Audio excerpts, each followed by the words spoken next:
అది కాదు బాబాయ్. ఇప్పుడు 'సన్ ఆఫ్ సత్యమూర్తి' సినిమాలో ఉపేంద్ర సార్ది ఒక డైలాగ్ ఉంటుంది. మంచిగా కూర్చుని భోజనం చేస్తూ మర్డర్ చేసిన దానికి జస్టిఫికేషన్లో ఒక డైలాగ్ ఉంటుంది. తెలియకుండా వచ్చేది చావు, ముహూర్తం పెట్టి చేసేది పెళ్ళి. దానికి కంటిన్యూషన్ ఒకటి చెప్పనా? తెలియకుండా వచ్చేది చావు, ముహూర్తం పెట్టి చేసేది పెళ్ళి, ఆకలేస్తూ వండుకుని తినేది వంట కదా. బాగా ఆకలేస్తుంది, మనం వండుకుందాం, మీల్ మేకర్ కర్రీ చేసుకుందాం. సోయా కర్రీ మనకి ఎందుకు వేసేస్తుంది, మీల్ మేకర్ కర్రీ చేసుకుందాం. ఓకేనా? సింపుల్గా ఎలా చేయాలో చూపిస్తా, సరదాగా చేసుకుందాం. సరే బాబాయ్. సో బాబాయ్, మనకు కావాల్సింది ఏంటంటే ఈ కర్రీకి కావాల్సింది ఆనియన్స్ ఒక 2 వేసుకుందాం, టమాటో 3 వేసుకుందాం, పేస్ట్ వేసుకోవాలి, ఒక 2 చిల్లీ, మిగతా అన్నీ కామన్ కొత్తిమీర, కరివేపాకు అవన్నీ ఫ్లోలో వేసుకుందాం. ఓకేనా? సో ఇప్పుడు ఈ ఆనియన్స్ని కట్ చేసుకోవాలి. So as per YouTube policy ఏంటంటే ఇలా అంటే ముక్కలు అవ్వాలి కదా, మనకు అంత సీన్ లేదు, మనం కట్ చేసుకుందాం. కట్ చేసుకున్నాక చూపిస్తా. సో దీన్ని ఇలా కలర్ఫుల్గా కట్ చేసుకున్నాం అనమాట. ఈ కట్ చేసుకున్న ఆనియన్స్నేమో ఫ్రై చేసుకుందాం, ఈ టమాటోనేమో పేస్ట్ చేసుకోవాలన్నమాట. అటు షిఫ్ట్ చేశాక చూపిస్తా. బాబాయ్, మనం ఆనియన్స్ ఫ్రై చేయడం కన్నా ముందు మనం చేయాల్సిన main important thing, meal maker hot వాటర్లో వేసుకోవాలి. సో దానికోసం హాట్ వాటర్ పెడతాం ఫస్ట్. ఓకే, బాయిల్ అయిన వాటర్ బాయిల్ అయిన తర్వాత బాయిల్ అయిన దాంట్లో మనం మిల్ మేకర్ వేసి స్క్వీజ్ చేసుకుందాం. సో ఈ గ్యాప్లో ఏం చేశానంటే మిల్ మేకర్ హాట్ వాటర్లో వేసి స్క్వీజ్ చేసి పక్కన పెట్టాను అనమాట. దీన్ని ఇలా పక్కన పెట్టుకుని బాబాయ్ పాన్ పెట్టుకొని స్టవ్ వెలిగించాలి, చాలా ఇంపార్టెంట్ ఉంది కదా. ఇంట్లో లైట్గా ఆయిల్ వేసుకుందాం. లైట్గా అందులో కొంచెం ఎక్కువ వేద్దాం. సో మీడియం ఫ్లేమ్ పెట్టుకుని మనకి గ్యాప్లో మనం చాలా ఐటమ్స్ రెడీ చేసుకున్నాం, అన్నీ ఒక్కొక్కటి వేసుకుందాం బాబాయ్.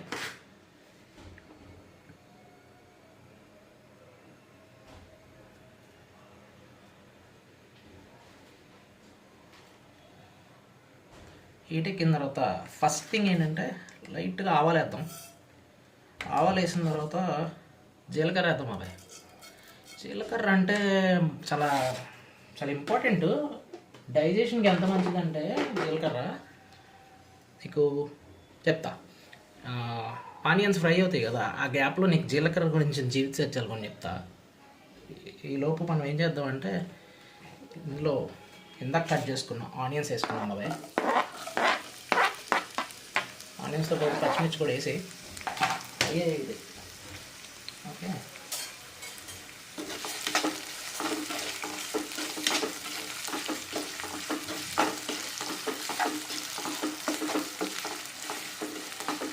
సో ఇది ఇలా ఫ్రై అవుతూ ఉంటుంది. ఫ్రై అయ్యే లోపల నీకు జీలకర్ర గురించి జీవిత సత్యాలు చెప్తా చూడు బాబాయ్. నీకు జీలకర్ర గురించి మాట్లాడుతాను కదా ఇందాక, అది కాదు బాబాయ్. జీలకర్ర డైజెషన్కి ఎంత మంచిదంటే తింటే లోపల తిన్నదంతా డైజెషన్ బాగవుతుంది అంటారు కదా. బెస్ట్ ఎగ్జాంపుల్ చెప్పనా, పెళ్ళిలో జీలకర్ర బెల్లం పెడతారు నెత్తి మీద, చూసావా? సో నీ జీవితం ఎక్కడితో అయిపోయిందిరా అని నువ్వు డైజెస్ట్ చేసుకోవడానికి నెత్తి మీద పెడతారు జీలకర్ర. సో బ్రెయిన్ కూడా డైజెస్ట్ చేసుకుంటుంది, అంత పవర్ ఉంది జీలకర్రకి. అర్థమైందా? ఈలోపు మనం ఏం చేద్దామంటే టమాటా ప్యూరీ చేసుకుందాం, మళ్ళీ వస్తా. కాదు బాబా, ఇప్పుడు మనం ఇది కొంచెం ఆనియన్స్ కొంచెం ఫ్రై అయిన తర్వాత ఇందులో అల్లం వెల్లుల్లి పేస్ట్ వేద్దాం. పేస్ట్ వేసి ఒకసారి అలా కలిపితే కలిసిపోవాలి, పెద్ద కష్టపడుతుంది. సౌండ్ బాగుంటుంది బాబాయ్ వంట చేసేటప్పుడు. సో వీటిలోనే మనం ఏం చేద్దామంటే నీట్గా మసాలాలు వేసుకున్నాం. సో మసాలాల దగ్గరకు వచ్చేసరికి ఫస్ట్ సాల్ట్ వేసుకో బాబాయ్, అలా జలుకు, లైట్గా కారం జలుకు వేసావు కదా, జీరా పౌడర్, ధనియా పౌడర్. సో ఇవన్నీ వేయాలా అంటే గరం మసాలా వేసుకోవాలి కంపల్సరీ అనుకో. మిగతా అంటావా ఉల్లిపాయలు వేసి ఉప్పు కారం వేస్తే ఏ కూర అయినా బ్రహ్మాండంగా ఉంటుంది. మనం ఇవన్నీ అంటే ఉన్నాయి కాబట్టి వేసుకుంటున్నాం, లేకపోతే ఎలా ఉంటే అలా చేసుకోవడం మనకి నిర్ణయాన్ని మనం నచ్చితే చాలు. రోడ్డు మీద వెళ్ళాడు ఎవరికి పెట్టకండి బాబాయ్. సో ఇది కొంచెం ఇలా ఫ్రై అవుతుంది. లైట్గా ఫ్రై అయిన తర్వాత మనం మళ్ళీ చెప్తా. సో ఈ మసాలాతో పాటు ఆనియన్స్ అన్నీ ఫ్రై అయిపోయిన తర్వాత ఇందాక మనం పేస్ట్ చేసుకున్నాం ఆనియన్ టమాటా ప్యూరీ వేసుకున్నాం. ఓకే, వేసుకుని స్టవ్ కొంచెం తగ్గించుకొని లైట్గా బాయిల్ అనేది లోపల ఉన్న ఆయిల్ బయటకు వచ్చేసేలాగా. ఈలోపు ఇందాక ఏదో అంటున్నాం కదా, జీలకర్ర జీవిత సత్యాలు. మనం దీని మీద జీలకర్ర చెప్పే జీవిత సత్యాలు ఏంటో మనం ఒక సిరీస్ చేద్దాం తర్వాత. ఇంతకే సేపు వంట చేసేస్తున్నాను, కూర అంటున్నాను, టమాటా అంటున్నాను, ఉల్లిపాయ అంటున్నాను, జీలకర్ర అంటున్నాను, జీవితం అంటున్నాను అని ఛానల్ పేరు చెప్పలేదు కదా బాబాయ్. అది కాదు బాబాయ్, అదే బాబాయ్ మన ఛానల్ పేరు అదే. అది కాదు బాబాయ్, కంప్లీట్లీ ఫుడ్ అండ్ ట్రావెల్. ఫుడ్తో స్టార్ట్ చేద్దాం, కమింగ్ సూన్ ట్రావెల్ చూపిద్దాం. కొత్తగా ఏం చేయొద్దు బాబాయ్, మనకి నచ్చింది వచ్చింది చేద్దాం.